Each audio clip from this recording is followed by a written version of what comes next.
The US, as recently as last week, were willing to start airstrikes on Iran.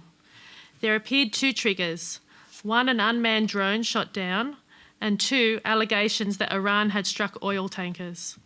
At the same time, reports that Iran were either breaching or planning to breach its 2015 agreement in regards to enriching uranium also arose. This, of course, following the US's withdrawal from the Iran nuclear deal, which was working the way it was supposed to. Are we heading for war? Diana, I'll start with you. Yeah, and thank you for your question. I just want to premise it with the drone strikes. It's alleged. We don't know for sure if this is what's happened, this is what the media is reporting on. And I really want to focus in on that. And I want to make it really clear to the audience that Iran does not have any nuclear weapons, nor has it indicated any intention to acquire nuclear weapons, nor does it have any uranium-grade weapons. We actually have to be really careful at this time because we cannot make the same mistake that we did in 2003 under this false pretext of weapons of mass destruction that we did in Iraq and the disastrous war that ensued from there.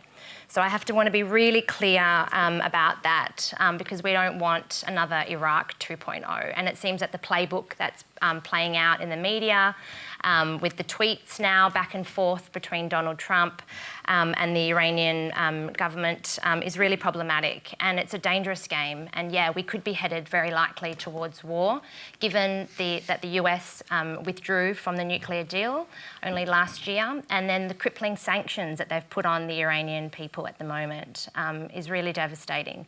And it's a really troubling and dangerous time.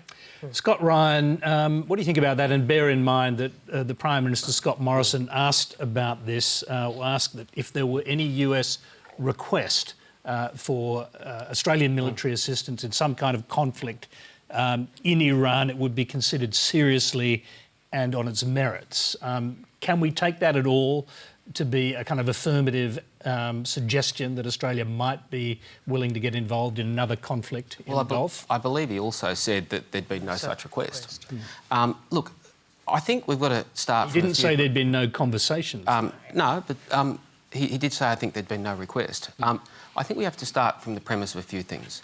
Iran is not a normal international actor. Iran is a state that sponsors terrorism.